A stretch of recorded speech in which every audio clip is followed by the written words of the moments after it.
He was a college dropout, a dreamer with no clear path, just a belief that he could make something extraordinary.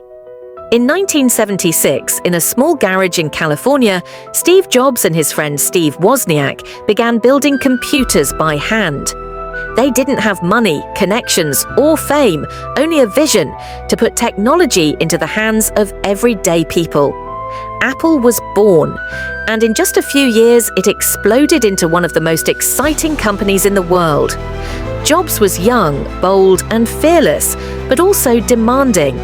He pushed people hard because he believed that great work required obsession, but that same intensity came with a cost.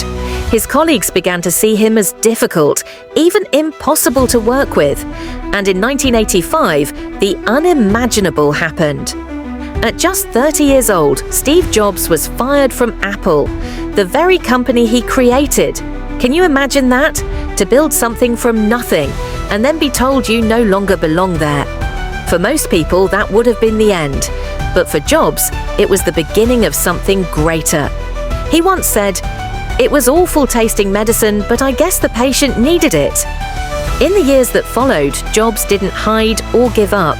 He built a new company, NeXT, that focused on powerful computers for education. And though it wasn't a huge success commercially, it became the foundation for Apple's future. At the same time, he took a chance on a small animation studio called Pixar. That gamble changed entertainment forever. Toy Story, the first full-length computer-animated film, became a global phenomenon.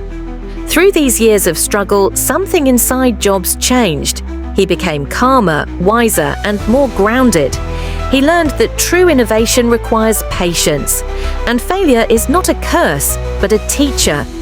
When Apple began to struggle, they reached out to the man they once rejected. Jobs returned, not as the same fiery visionary, but as a refined leader. With renewed purpose, he led Apple into one of the greatest comebacks in business history. Under his leadership, Apple created products that changed how the world communicates: the iMac, the iPod, the iPhone, and the iPad. He didn't just bring Apple back, he changed the future of technology itself. Jobs once said, "You can't connect the dots looking forward, you can only connect them looking backward." And when we look back on his story, we see the truth, that sometimes failure isn't the opposite of success. It's the path to success. So when life knocks you down, remember this: even Steve Jobs had to fall before he could rise. Your rejection might just be the redirection you need. Don't be afraid to start over. Greatness often begins after the fall,